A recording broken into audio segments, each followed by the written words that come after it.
Bab 131. Baik Feng Tianqi dan Hong Ying masih hidup. Tapi sekarat, Si Tu Xiu dan Guru Zhao ingin bertanya siapa yang membunuh mereka, tetapi mereka tidak dapat mengetahuinya. Saat ini mereka tidak tahu, siapa pembunuhnya akan menjadi misteri abadi. Karena baik Feng Tianqi maupun Hong Ying tidak akan mengatakan apapun. Yang pertama adalah karena kesombongan dan ketakutan. Yang terakhir adalah karena dia menjadi gila dan ketakutan. Tidak ke sisi gunung, Jun Jiu dan yang lainnya segera berangkat ke bagian terdalam gunung. Jun Jiu tidak memberitahu Yun Qiao tentang esensi giok roh mereka. Dia tidak perlu mengatakan apa-apa, dia hanya perlu menunjuk ke satu arah. Yun Qiao dan Jun Xiaolei akan segera berkemas dan bersiap untuk pergi. Dan Bu Song, setelah bergaul lebih dari setengah bulan, sama sekali tidak mempertanyakan perintah Jun Jiu. Hilangkan kerumitan dari mereka dan ambil kontingen yang telah diatur. Di antara para murid Tianzong Yuan, tidak ada yang kedua. Sepanjang jalan, melihat binatang roh itu, dia tidak bergerak, tetapi dengan cepat memilih rute lain untuk berkeliling. Pilihan seperti itu membuat Yun Qiao dan yang lainnya bingung. Kemana mereka pergi? Juga bingung, ada Jun Yunsui dan yang lainnya yang melihat mereka dengan mata tajam di lereng gunung. Melihat Jun Jiu baik-baik saja, tidak terjadi apa-apa. Wajah Jun Yunsui terdistorsi oleh amarah, dan pada saat yang sama dia menjadi ragu-ragu dan ketakutan. Dia telah berhubungan dengan kubu pembunuh serigala serakah. Berita terbaru adalah pembunuh serigala serakah yang membunuh Jun Jiu tidak menjawab. Sudah 7 atau 8 hari, dan Jun Yunsui tahu apa yang terjadi pada pembunuh serigala rakus itu. Bahkan jika dia tidak percaya, saya tidak percaya bahwa Jun Jiu benar-benar memiliki kekuatan ini, dan membunuh pembunuh serigala yang rakus. Tapi dia harus bersiap-siap. Saya tidak ingin membunuh Jun Jiu di pegunungan. Setelah keluar, dia akan menjadi kendala terbesar baginya untuk bersaing memperebutkan tempat unggulan. Dia tidak akan pernah membiarkan ini terjadi. Dia telah menerima informasi dari He Zong bahwa Dekan Luo Qiuhe telah jatuh sakit. Rencana Tianzong Yuan telah disetujui, dan dia tidak bisa kehilangan rantai di sini. Jun Yunsui segera memerintahkan rekan satu timnya untuk mengikuti. Dia berkata dengan hati-hati, jangan terlalu dekat. Jun Jiu sangat licik, kita tidak bisa ditemukan olehnya. Ikuti saja dari jauh dan lihat kemana mereka pergi. Petik 2. Jun Yunsui mengira dia tidak akan terungkap. Tapi dia tidak tahu bahwa Jun Jiu bisa mendengarkan kata-kata burung. Jun Jiu segera mengetahui bahwa dia menguntit. Tapi sekarang dia tidak punya waktu untuk disia-siakan pada Jun Yunsui. Sum-sum giok roh itu penting. Jun Yunsui akan membersihkannya nanti. Hingga sore hari ketiga, mereka sampai di tempat tujuan. Ini dia, Jun Jiu berhenti. Dia berdiri di sebuah bukit kecil, melihat ke bawah ke danau luas di bawah kakinya.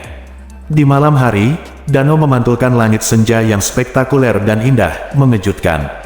Ini danau, Nona Jun, apa yang kita lakukan di sini? Yun Qiao mengerutkan kening dengan curiga, dan dia menatap Jun Jiu untuk menyatakan ketidakpahamannya. Kecuali bahwa danau itu lebih besar dan lebih jernih. Dan tidak ada yang istimewa tentang itu. Itu normal untuk tidak memiliki danau di pegunungan. Jadi, mengapa mereka harus menempuh perjalanan jauh, ribuan mil dari tempat yang begitu jauh? Saya berkendara selama 3 hari hanya untuk sampai ke danau ini. Bu Song tidak bertanya pada Jun Jiu, begitu pula Jun Xiaolei. Mereka tahu Jun Jiu akan menjelaskan dan memberi tahu mereka. Namun, Jun Jiu hanya memainkan sandiwara dan memberi tahu mereka, hanya hari ini, atau besok, atau lusa, akan ada sesuatu di sini. Kami di sini untuk itu. Petik 2. Jun Jiu mengangguk sebagai jawaban untuk Jun Xiaolei. Bu Song menyentuh hidungnya, dan rambutnya yang pendek dan acak-acakan meringkuk.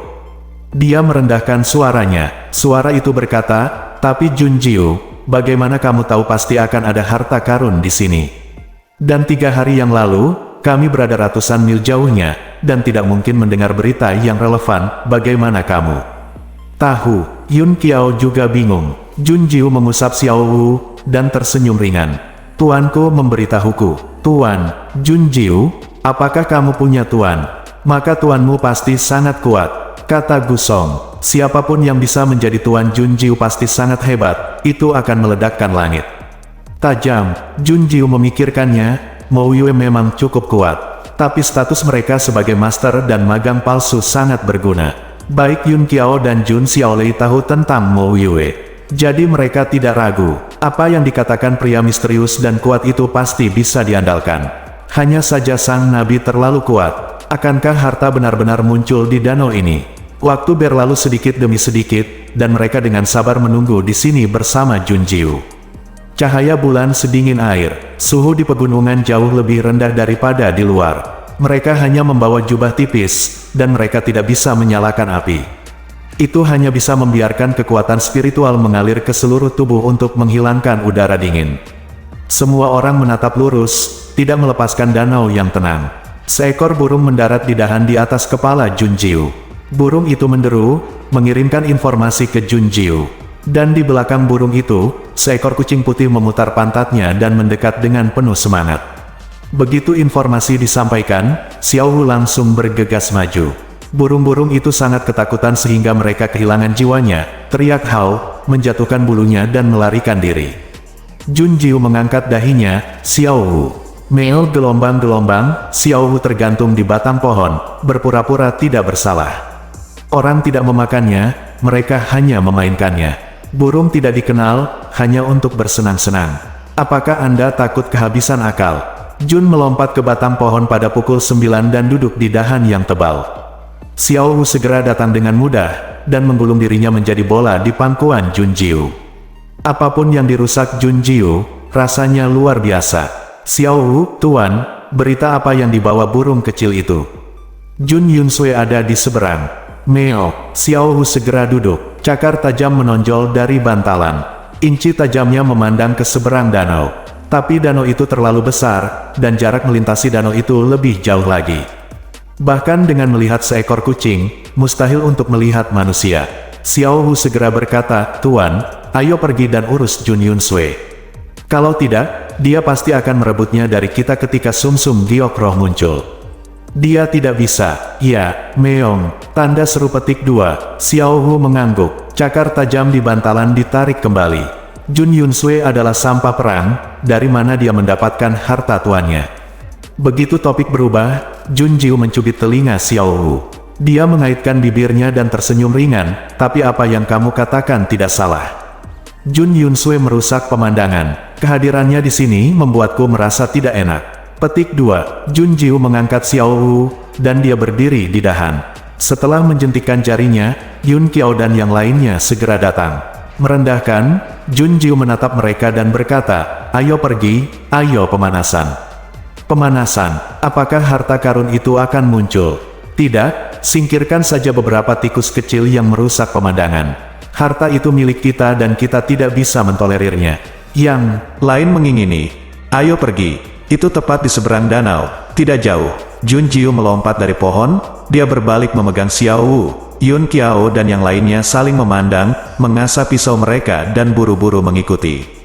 Bab 132, Melintasi Danau. Jun Yunsui memimpin 13 rekan satu timnya untuk menyergap di hutan. Dia mendongak, melihat ke seberang hutan di seberang danau. Cahaya bulan terpantul di danau, berkilauan.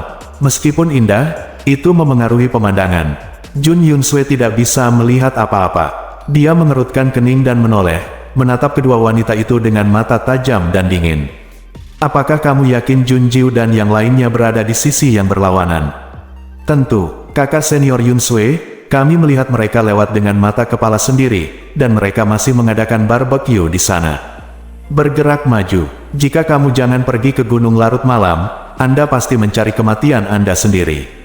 Jun Yunsui percaya bahwa mereka benar, tapi dia bahkan tidak melihat kilatan api. Apakah ini normal? Seorang pria datang dan berkata, Junior Sister Yunsui, jangan khawatir. Mereka tidak menyalakan api, bukankah mereka takut menarik perhatian seperti kita? Ini menunjukkan bahwa mereka pasti melakukan sesuatu yang curang. Saya harap mereka, benar-benar apa yang saya lakukan adalah melakukan hal-hal yang teduh. Dengan cara ini, saya bisa membuat Jun Jiu keluar dari Tian Zongyuan. Tentu saja, jika Jun Jiu keluar atau tidak, dia akan membunuhnya pada akhirnya. Jun Yunsui berpikir lagi. Sepanjang jalan, dia juga mengirim berita ke pembunuh serigala serakah. Biarkan pembunuh serigala serakah mengikuti jejaknya. Ambil kesempatan ini untuk membunuh Jun Jiu. Di malam yang gelap, angin berhembus sedikit kesejukan. Tiba-tiba saya bergidik. Seseorang bergumam tidak puas, di sini dingin. Kami tidak bisa menyalakan api, jadi bagaimana kami bisa menginap? Jun Yunsue mengira mereka takut akan prestise dan tutup mulut. Sedikit yang mereka tahu bahwa keduanya telah dihapus dari leher mereka dan diseret diam-diam ke dalam kegelapan. Tidak ada cahaya dalam bayang-bayang, dan langkah kakinya sangat ringan sehingga sulit untuk menemukannya. Jun Jiu mendekat selangkah demi selangkah. Dia mengangkat kepalanya dalam kegelapan, dan kekuatan spiritual membanjiri matanya. Biarkan dia melihat Yun Qiao dan yang lainnya mengelilinginya dari semua sisi. Mereka semua siap. Lakukan. Jun Jiu bergegas keluar lebih dulu. Pantom telah menjadi senjata tercepat saat ini. Mengikuti jalan Jun Jiu, mereka dengan kejam menuai hidup mereka. Yun Qiao dan yang lainnya bergegas mendekat. Pertarungan yang tiba-tiba itu mengejutkan Jun Yunsue dan yang lainnya. Tidak baik bagi seseorang untuk menyelinap menyerang. Serang dengan cepat. Serang mereka dengan cepat. Petik 2. Semua orang berkumpul bersama. Jangan berpisah. Petik 2. Siapa yang berani menyerang kita secara diam-diam? Suara minum. Dalam pandangannya, dia melihat Jun Jiu berjalan ke arahnya. Jun Yunsue menggosok matanya dengan tak percaya. Bagaimana mungkin Jun Jiu? Kemudian dia mendengar suara sedingin es dan menggigit Jun Jiu. Ini aku. Meong. Xiao Hu berdiri di puncak pohon dengan dada terbuka. Jun Yunsue, apakah kamu terkejut? Apakah itu menjengkelkan? Jun Yunsue hampir ketakutan. Dia tidak pernah membayangkan bahwa dia mengikuti Jun Jiu. Bagaimana Jun Jiu bisa mengetahuinya, dan bahkan berbalik dan menyerang mereka? Ketika Jun Yunsue melihat Jun Jiu, dia merasakan semburan rasa sakit di wajah dan tubuhnya. Bayangan yang ditinggalkan Jun Jiu untuk terakhir kalinya terlalu dalam. Dia memukul begitu keras sehingga menjebaknya seperti mimpi buruk. Hanya ketika Jun Jiu meninggal, dia bisa bernapas lega. Jun Yunsue memelototi Jun Jiu dengan kebencian, dan dia berteriak, semuanya naik bersama, bunuh Jun Jiu. Tapi tidak ada yang menjawabnya. Jun Yunsue menoleh untuk melihat saat ini. Baru kemudian dia menyadari bahwa hanya dalam beberapa napas pendek, rekan satu timnya semuanya terbunuh dalam 7 dan 8, hanya menyisakan 2 orang yang masih sekarat. Saat dia berteriak, salah satu dari keduanya terbunuh. Yang tersisa ditendang oleh Yun Qiao, dan kebetulan berada di sebelahnya. Ini kebetulan adalah pria yang menghiburnya sebelumnya. Pria itu bergegas berdiri, tampak cemas dan ketakutan. Junior Sister Yunsue, kita bukan lawan mereka, lari. Lari, kenapa dia kabur? Kenapa dia lari di depan Jun Jiu? Dia adalah wanita tertua dari keluarga Jun, dengan status luar biasa. Dan bagaimana dengan Jun Jiu? Sia-sia saja orang tuanya sudah lama meninggal, dan dibuang ke rumahnya saat lahir untuk diasuh oleh mereka. Nona apa dari garis langsung, Jun Jiu pergi ke kota Fengluo selama lebih dari 10 tahun, dia bahkan tidak sebaik anjing di rumah Jun.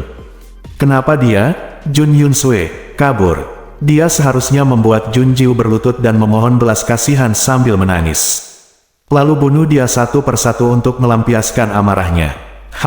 Bai Yue berbisik, tubuh pedang yang indah seperti bulan, dan cahaya terang menerangi area sekitarnya.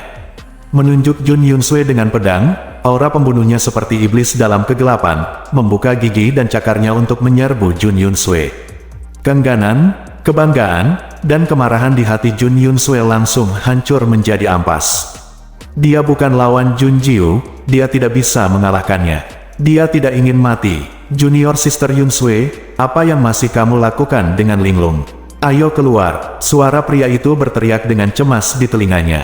Tanpa diduga, Jun Yunsue yang dia kagumi balas menatapnya. Dia mengangkat kakinya dan menendang jantungnya, menendangnya ke arah Jun Jiu dan yang lainnya. Jun Yunsue menyeringai dengan muram, Kakak Qiu, tolong hentikan mereka untukku. Kakak Yunsue, apa yang kamu lakukan? Bai Yue menusuk jantung pria itu dengan satu pedang. Menarik keluar Bai Yue, Jun Jiu menatap Jun Yunsue dengan dingin. Jun Yunsue sudah kabur. Setelah mendorong pria itu sebagai perisai, dia menoleh dan melarikan diri dengan panik dan ketakutan. Jun Jiu berkata dengan dingin, "Ces," dan bergegas maju. Jun Yunsue menggunakan seluruh kekuatannya untuk melarikan diri. Dia sangat cepat.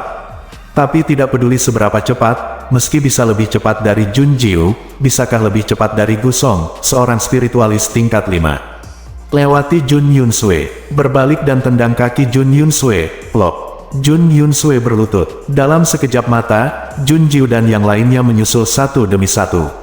Jun Yunsue menggigit erat, menutupi lututnya dengan wajah pucat.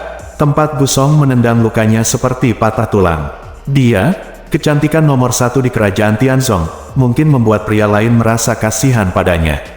Tapi untuk Gusong dan Yun Qiao, itu sama sekali tidak mungkin. Melihat Jun Jiu mendekat, Jun Yunsue tiba-tiba tertawa terbahak-bahak dan melompat. Pergilah ke neraka. Jun Yunsue melemparkan bola hitam ke arah mereka. Bel alarm berbunyi di hati Jun Jiu. Dia melambaikan Bai Yue untuk memblokir Yun Qiao dan yang lainnya, kembali. Begitu kata-kata itu jatuh, bang. Gerakan memekakkan telinga, suara ledakan. Gelombang kejut yang kuat meledak ke segala arah. Mereka berdiri dekat satu sama lain, dan segera ada semburan kemarahan dan darah keluar dari mulut dan hidung mereka. Setelah jatuh ke tanah, Yun Qiao berusaha bangkit dengan tangannya. Tapi dia sangat lemah sehingga dia jatuh begitu dia bangun. Terengah-engah, dia berteriak keras, Nona Jun. Nona Jun, apakah kamu baik-baik saja? Jun Jiu, kamu baik-baik saja? Apakah yang lain baik-baik saja? Aku bertanya pada Jun Jiu. Xiao Wu berdiri tegak di atas pohon besar dan tidak terpengaruh oleh ledakan itu. Jadi sekarang ringan dan mudah. Menajamkan cakarnya di pohon, Mao Tong menatap ke bawah dengan tenang. Mo Wuyu yang memeluk tuannya sangat marah, jelas itu adalah kucing yang menyelamatkan pemiliknya. Mo Wuyu berbicara dengan suara rendah, mengungkapkan niat membunuh. Biarkan dia kabur. Apakah Xiao Jiwer akan membunuhnya? Bab 133. Saat ledakan terjadi, Jun Jiugang hendak merespons. Mo Wuyu membawanya ke pelukannya terlebih dahulu. Penghalang dibuka pada saat yang sama, semua kerusakan yang disebabkan oleh ledakan diisolasi di luar, hanya suara Mo Yue yang dalam dan seksi yang terdengar.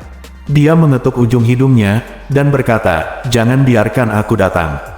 Apa yang kamu lakukan, Jun Jiu? Dia bisa mendengar kata-kata Mo Yue yang memanjakan dan tidak berdaya. Mengapa Anda merasa ada sesuatu yang salah? Setelah ledakan itu menghilang, hanya setelah Mo Yue menurunkan penghalang, Jun Jiu mendengar bahwa Yun Qiao dan yang lainnya sedang mencarinya.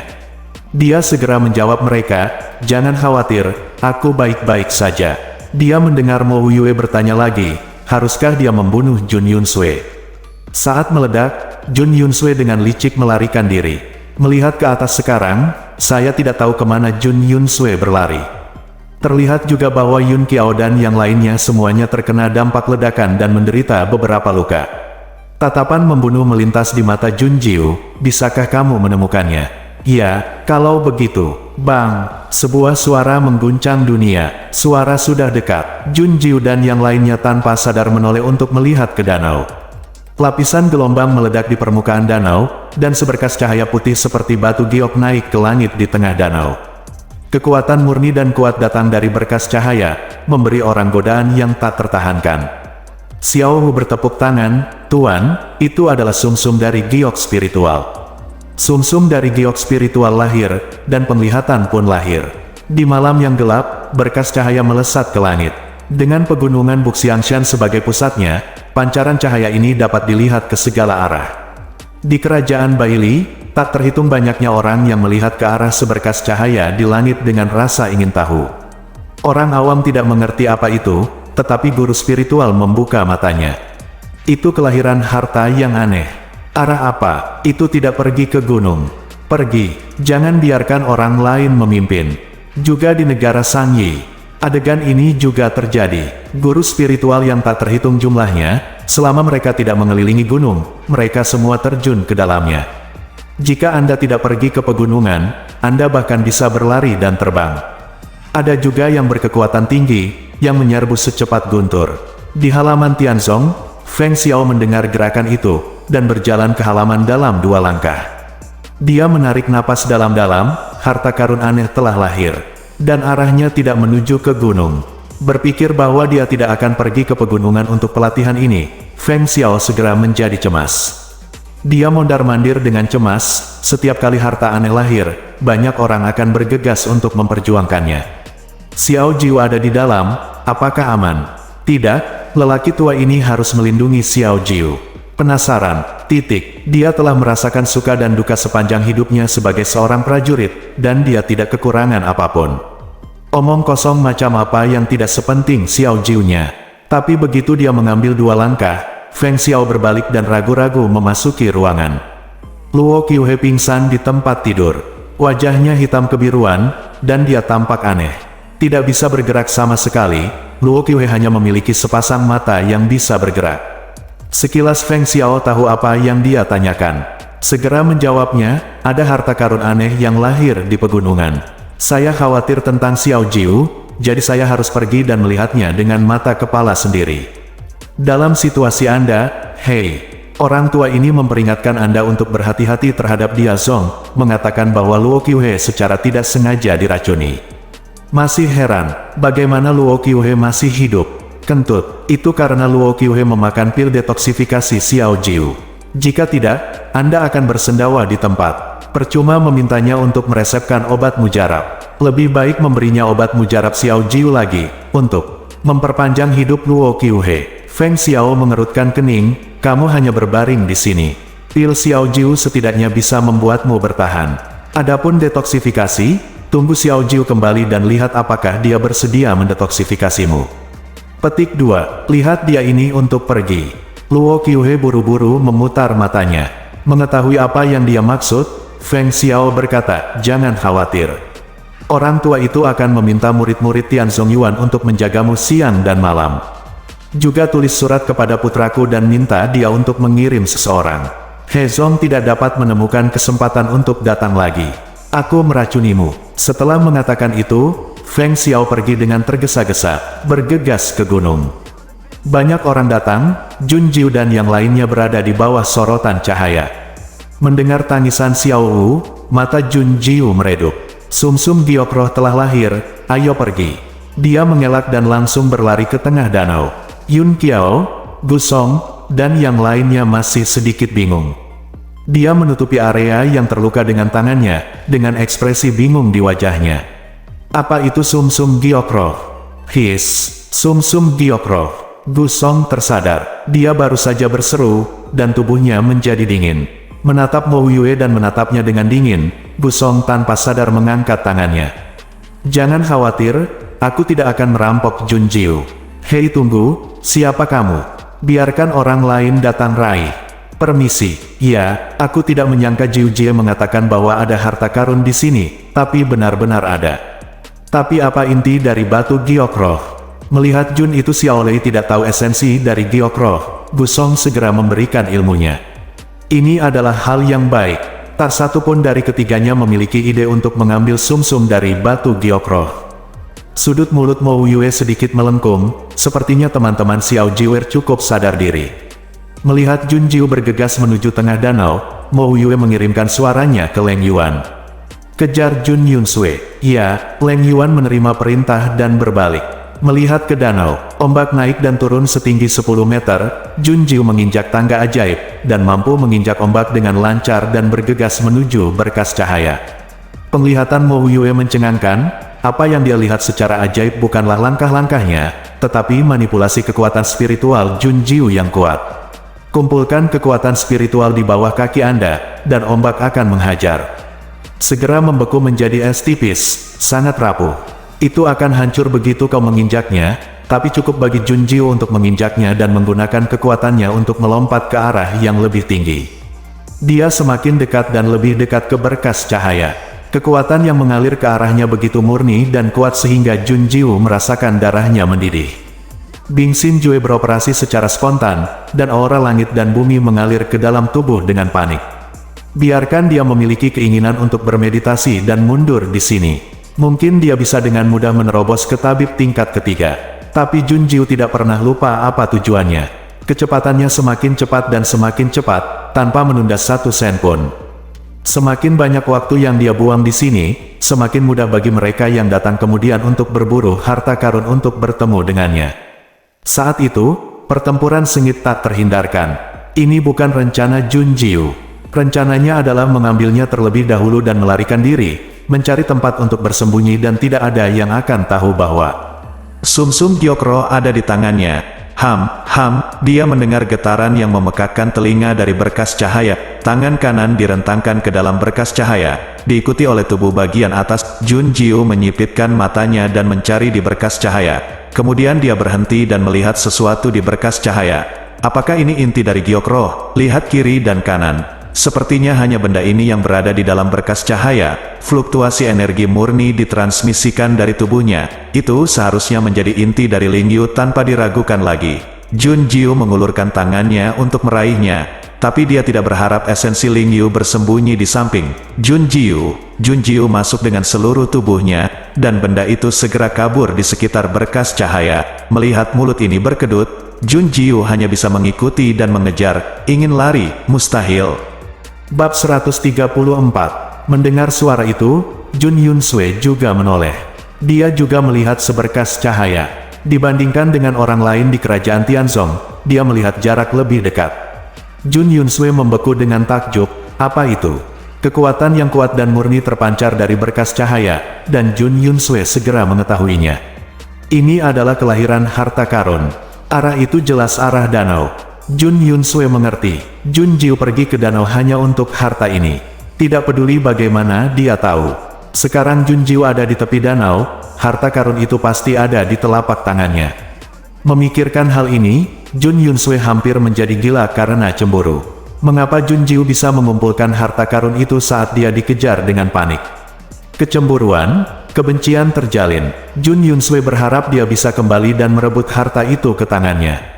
Tapi hanya dengan memikirkannya, Jun Yunsue menarik napas dalam-dalam dan mengepalkan tinjunya. Darah menetes di jari-jarinya. Dia mendorong begitu keras sehingga kukunya menembus telapak tangannya. Jun Yunsue menggertakkan giginya. Jun Jiu, ingat, aku, Jun Yunsue, cepat atau lambat akan mendapatkannya kembali. Aku pemenangnya, aku pemenangnya. Setelah dia selesai berbicara, dia berbalik dan lari. Kakinya terluka dan dia tidak bisa berlari cepat. Tapi Jun Yunsue mengertakkan gigi dan tidak berani berhenti sama sekali. Karena dia tidak bisa menjamin apakah bola hitam itu bisa membunuh Jun Jiu dan yang lainnya. Memikirkannya, dia tersenyum kejam lagi. Bahkan jika kamu tidak bisa membunuh mereka, lebih baik jika kamu bisa meledakkannya. Tanda seru petik 2. Dengan cara ini, mereka tidak akan bisa mengejarku. Idenya indah, tetapi kenyataannya kejam. Jun Yunsue mendengar suara menusuk datang dari belakangnya dengan telinga yang tajam. Orang-orang datang dengan sangat cepat. Segera, siapa ini? Tidak mungkin Jun Jiu memiliki kecepatan seperti itu. Mengetahui bahwa dia ada di sini untuk menangkapnya, Jun Yunsue segera menjadi cemas. Mendengar suara semakin dekat, Jun Yunsue bergegas turun dan melihat air terjun di depannya. Dia menggertakkan giginya dan melompat lurus ke bawah. Leng Yuan mengikutinya. Dia mengerutkan kening saat melihat air terjun. Melompati air terjun, dia mencari di sepanjang air terjun 3 kali dengan tidak percaya sebelum dia yakin bahwa Jun Yunsue benar-benar melompat ke air terjun. Di bawah air terjun terdapat sungai yang arusnya sangat deras. Jun Yunsue tersapu jauh di tepi sungai sejak lama. Pengejaran berhenti di sini, dan Leng Yuan ragu-ragu, haruskah saya terus mengejar sungai? Atau kembali dan lapor dulu? Atau kembali dulu, Jun Yunsue dapat melarikan diri dan biksu tidak dapat melarikan diri dari kuil. Setelah memutuskan, Leng Yuan berbalik. Kembali, ... Nona Jun masuk. Yun Qiao tertegun dan terkejut. Jadi seberkas cahaya bisa masuk. Gusong dan Jun Xiaolei juga tertegun. Hanya Mo Yue yang melihat melalui berkas cahaya dan melihat Jun Jiu mengejar sesuatu. Mo Yue sedikit mengernyit, apa yang dilakukan Xiao Jewer. Pada saat yang sama, Mo Yue juga merasakan suara menembus udara dari jauh.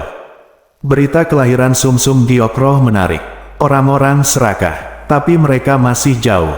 Dengan kecepatan mereka, Jun Jiu memiliki waktu 1 jam, yang sangat murah hati. Dalam sorotan cahaya, Jun Jiu mengejar makhluk kecil itu untuk mendapatkan sebatang dupa. Tapi itu sangat licik, dalam berkas cahaya itu adalah dunianya, dan bahkan lebih seperti ikan di air. Jun Jiu tidak bisa menangkapnya apapun yang terjadi. Terengah-engah lelah, Jun Jiu berhenti dengan tangan di pinggul. Jika dia tidak bisa mengejar kecepatan, mengakali dia. Jun Jiu segera menutupi perutnya dan berjongkok, dengan ekspresi kesakitan dan kesabaran di wajahnya. Benar saja, makhluk kecil itu malah berhenti berlari. Tampaknya sedang melihat Jun Jiu. Setelah menatapnya sebentar, saya menemukan bahwa Jun Jiu benar-benar tidak dapat mengejar ketinggalan. Itu muncul sebagai gantinya. Keingintahuan mengelilingi Jun Jiu. Pada saat ini, Jun Jiu menembak dengan kilat. Pegang benda kecil itu dengan satu tangan dan biarkan ia berjuang. Tidak bisa melepaskan diri dari telapak tangan Jun Jiu. Ambil hal-hal kecil dan pergi keluar. Begitu dia meninggalkan berkas cahaya, tiba-tiba ada getaran di udara. Sinar cahaya itu hancur dan pecah dalam sekejap, berubah menjadi bintang dan menghilang ke segala arah. Air pasang di bawah danau berangsur-angsur surut. Jun Jiu sekarang 100% yakin bahwa yang ada di tangannya benar-benar inti dari Lingyu. Hanya saja sumsum Gyokro ini terlihat sedikit aneh. Jun Jiu kembali ke danau. Yun Qiao dan yang lainnya segera mengelilinginya. Sebelum dia mendekat, Mo Yue mengambil langkah menuju Jun Jiu. Mereka bertiga membeku bersama dan berhenti berani bergerak. Melihat reaksi mereka, Jun Jiu masih bingung. Melihat Mo Yue berdiri di sampingnya lagi, dia langsung mengerti. Ternyata kekuatan penjahat tidak hanya ditakuti oleh hewan kecil, tetapi juga oleh manusia. Hanya Xiao Hu yang dengan tenang melompat ke pelukannya. Apakah kamu sudah mendapatkan esensi Gyokro? Ya, tapi saya pikir ada sedikit masalah dengan esensi Gyokro ini. Apakah ada masalah? Ya, lihat. Jun Jiu perlahan melepaskan tangannya. Begitu dia melepaskan benda kecil di dalamnya, dia langsung kabur. Tapi karena dicubit oleh kedua jarinya, dia memberontak dan tidak bisa melarikan diri.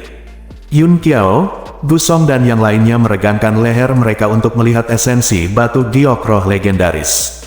Akibatnya, semua orang tercengang setelah melihat ini. Gusong menggaruk rambutnya yang berantakan, terlihat bingung. Ini sumsum Gyokro. Mengapa tumbuh seperti rumput? Petik 2. Ini lebih seperti daun. Lihat, ada 2 daun. Yun Qiao menunjuk ke sumsum Gyokro. Jun Xiaolei, tapi tidak bercabang, dan di bawah daun ada tiang seperti rumput. Saudari Jiu, apakah ini benar-benar inti dari Lingyu? Saya melihat bahwa benda kecil di tangan Jun Jiu hanya seukuran telapak tangan bayi. Seluruh tubuhnya seputih giok susu, dengan 2 daun lonjong, bergetar dari waktu ke waktu. Di bawah sedotan tipis, ada 2 akar halus pendek. Jun Jiu memikirkan seperti apa sumsum Lingyu itu. Tapi aku tidak menyangka akan menjadi seperti ini. Mo Yue mengerutkan kening dan melihat 2 kali sebelum dia berkata, ini adalah sumsum giok spiritual. Tapi itu varian dari sumsum giok spiritual, itu adalah biji giok. Benih giok, ya, biji giok dan sumsum giok spiritual. Umum perbedaan terbesar adalah ketika sumsum giok roh habis, itu akan hilang.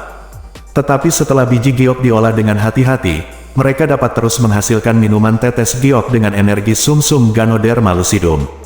Mo Yue mengulurkan tangan dan menyentuh biji giok. Yuzong tampaknya sangat takut padanya. Begitu dia menyentuhnya, 2 tetesan air jernih berwarna giok muncul dari dedaunan. Mo Yue mengambil tetesan air dan meletakkannya di telapak tangan Jun Jiu yang lain.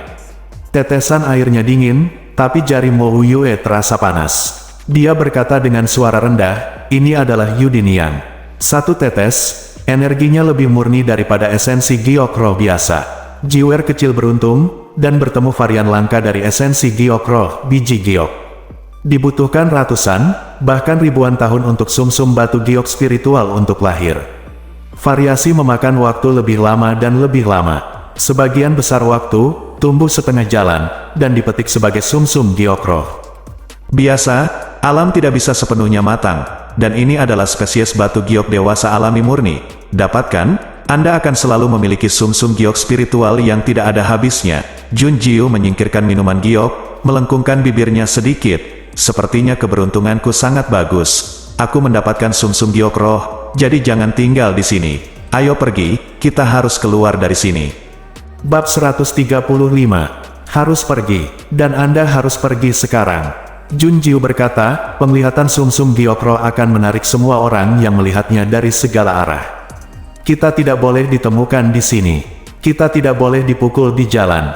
Apa yang akan terjadi jika kita dipukul? Gu Songxia dengan sadar menanyakan sebuah kalimat. Jun Jiu menyipitkan matanya, kamu bisa melawan satu atau dua orang di bawah guru spiritual tingkat 5. Tapi bagaimana dengan kelompok, dan kebanyakan dari mereka adalah orang-orang kuat di atas guru spiritual tingkat 5. Menurutmu apa yang akan terjadi jika kita bertemu satu sama lain?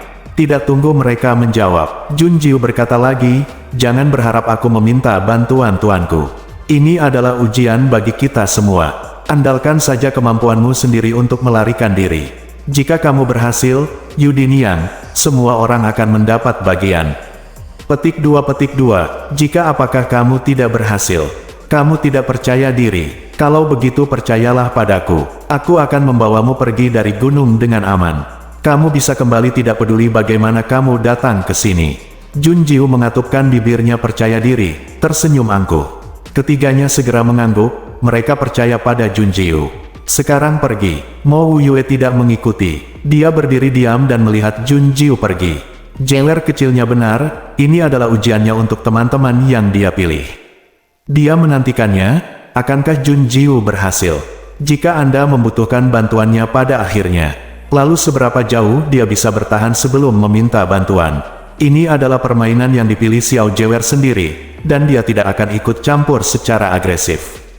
Hanya berjaga di kegelapan, siap menembak kapan saja. Diikuti oleh Leng Yuan kembali. Berlutut untuk memberi hormat, Leng Yuan berkata, Tuan, Jun Yunsui melompati air terjun, dan saya kehilangannya. Petik 2. Ingat, Anda akan menerima hukuman saat kembali. Ya, Leng Yuan memberi hormat, lalu bangkit. Sebelum mereka pergi, seorang lelaki tua bergegas dari cakrawala. Saya mencari di sekitar danau tetapi tidak dapat menemukannya, dan kemudian menemukan Mo Yue dan Leng Yuan. Segera, dia melotot dan bergegas dengan pisau besar di tangannya. Nah, apakah kamu mengambil harta karun itu di sini? Serahkan. Mo Yue bahkan tidak melihat pria tua itu. Leng Yuan menghilang dalam sekejap, dan ketika dia muncul kembali, sebuah pedang memenggal kepala lelaki tua itu dan melemparkannya ke tanah. Leng Yuan berkata, Tuan, apakah Anda akan melindungi Nona Jun? Ayo pergi. Mo Yue dan Leng Yuan berjalan ke arah yang ditinggalkan Junjiu. Mereka tidak terburu-buru, dan menatap Mo Yue dengan santai. Ada semacam mercusuar yang menyala di kegelapan, sehingga banyak orang datang dan menatap mereka berdua. Sama seperti orang tua tadi, semua muncul untuk pertanyaan pers. Tanpa kecuali, semua jatuh ke dalam nasib yang sama seperti orang tua. Leng Yuan mengayunkan pedangnya, mengibaskan darah di atasnya. Dia tidak tahu apa kesepakatan antara Mo Yue dan Junjiu, jadi dia tidak langsung menemui Junjiu. Tapi Leng Yuan tahu betul bahwa hanya satu pemikiran dari kesadaran tuannya yang bisa menutupi seluruh Buxiangshan di hadapannya. Jadi tidak masalah jika Junjiu ada di tempat lain. Pokoknya, pemiliknya bisa melihatnya. Selain itu, tuannya datang dan pergi dengan sikap tegak, jelas berusaha menyedot gelombang api untuk Nona Jun. Memikirkannya, Leng Yuan merasa bahwa dia akan dipindahkan. Saya hanya tidak tahu apakah Junjiu tergerak atau tidak. Leng Yuan bahkan tidak tahu. Setelah malam ini, akan ada berita tentang seorang maniak pembunuh di pegunungan. Saya telah mendengar bahwa maniak pembunuh hanya memenggal kepala ketika dia membunuh, dan bahkan guru spiritual tingkat 8 tidak dapat lepas dari cengkeramannya. Untuk sementara, semua orang di negara itu gemetar, dan mereka ketakutan ketika mendengar kata-kata pembunuh dan orang gila. Di sisi lain, Junjiu membawa 3 orang bersamanya, dan seekor kucing berjalan bola-balik melewati hutan lebat. Mereka juga bertemu dengan seorang guru spiritual di sepanjang jalan. Menurut metode sembunyi-sembunyi dan persembunyian yang diajarkan oleh Junjiu, mereka baru saja pergi. Dia berjalan selama 1 jam tanpa ditemukan. Mata mereka bertiga menatap Junjiu, dan kekaguman mereka terpancar. Itu di sini, Junjiu menyingkirkan beberapa tanaman merambat. Diserang oleh tanaman rambat yang bisa hidup dan menyerang orang. Yun Qiao dan Jun Xiaolei masih memiliki bayangan. Tanpa sadar mundur 2 langkah, dan kemudian melihat sebuah gua tersembunyi di balik lapisan tanaman merambat. Gua ini ditemukan oleh Xiao Wu saat dia berlarian tanpa tujuan. Sama seperti menemukan Kiksuan Luokao. Mungkin Xiao Wu masih memiliki bakat berburu harta karun. Mereka masuk ke dalam gua. Junjiu mengeluarkan mutiara bercahaya untuk menerangi sekeliling. Cahaya mutiara malam redup dan lembut, jauh lebih tidak mencolok dibandingkan cahaya api. Ditambah dengan lapisan tanaman merambat di luar, selama seseorang tidak mendorong tanaman merambat dan masuk, mereka tidak akan menemukan gua di sini. Jun Xiaolei mengambilnya. Jun Jiu memberikan Ye Mingzu kepada Jun Xiaolei. Mereka melihat bahwa Jun Jiu mengeluarkan banyak benda yang dibuat dengan presisi entah dari mana. Itu terlihat seperti sebuah mekanisme, ditempatkan secara teratur di pintu masuk gua. Gusong penasaran dan langsung bertanya, apa ini? Itu juga tidak bisa dilakukan oleh penyembuh. Jun Jiu menjelaskan, ini adalah senjata tersembunyi yang dia keluarkan dari ruang gelang. Mereka sangat kecil, dan tidak ada yang akan curiga bahwa mereka biasanya tersembunyi di tubuh. Terlebih lagi, Yun Xiao dan mereka bertiga sekarang menjadi penggemarnya, sehingga mereka dapat menggunakannya dengan lebih percaya diri. Setelah menempatkan senjata tersembunyi, Jun Jiu membawa Ye Mingzu untuk memimpin. Pintu masuk goa ini kecil, namun bagian dalam goa ini besar. Terbentuk murni secara alami, terdapat genangan air kecil dan stalaktit aneh di dalamnya. Suara langkah kaki juga akan mengejutkan kelelawar satu persatu, dan reptil kecil di tanah akan lari. Xiao Wu berjalan di depan, mencari tempat yang bersih dan rata. Kemudian dia menempati tempat itu dan melambaikan kaki kucing itu agar Jun Jiu datang. Jun Jiu, di sini aman untuk saat ini. Ayo keluar setelah tidak banyak orang yang mencari esensi giok di luar, dan pencariannya tidak begitu ketat. Adapun apa yang kita lakukan di sini sementara itu? Jun Jiu mengeluarkan biji giok. Dia menyentuh daun Yuzong seperti Mo Yue, tapi Yuzong hanya mengguncang dan mengabaikan Jun Jiu sama sekali. Mata Jun Jiu redup, dan dia mengancam dengan dingin, jika kamu tidak memuntahkan Yudi, aku akan memberimu makan kucing. Petik 2. Meo. Murid Xiao Wu menyala. Segera, dia berjalan di sekitar Jun Jiu mendengkur dan mendengkur dengan gembira. Sepasang murid kucing menatap penuh semangat pada biji giok di tangan Jun Jiu. Menjilat mulutnya, meneteskan air liur. Seperti yang saya katakan sebelumnya, sumsum giok roh juga sangat menarik bagi binatang buas. Sepertinya ancaman itu berhasil. Benih giok mengguncang daunnya dengan gemetar. 1 tetes, 2 tetes, 3 tetes, hanya 3 tetes. Setelah infus selesai, Yu Zongyan meringkuk menjadi bola, yang menyedihkan. Mata Jun Jiu menyipit, ini masih sedikit pintar. Ada 3 tetes di sini, ditambah 2 tetes. Yang kudapatkan sebelumnya, totalnya ada 5 tetes. Cukup untuk 4 di antaranya dan 1 kucing. Adapun mengapa Xiao Wu dimasukkan, Yuzong takut Xiao Wu akan memakannya secara langsung. Menatap Yun Qiao dan yang lainnya, Jun Jiu berkata, 1 tetes giok per orang, efeknya lebih baik daripada esensi giok spiritual. Tetapi setelah Anda dapat mengambilnya, seberapa jauh Anda dapat melangkah tergantung pada takdir Anda sendiri. Jun Xiaolei, terima kasih kakak ke-9, Yun Qiao, terima kasih Nona Jun, Gusong, Jun Jiu, terima kasih banyak kalian bertiga ambil dulu, dan aku akan melindungimu, dan Xiao Wu, kamu ambil dulu juga. Bersambung.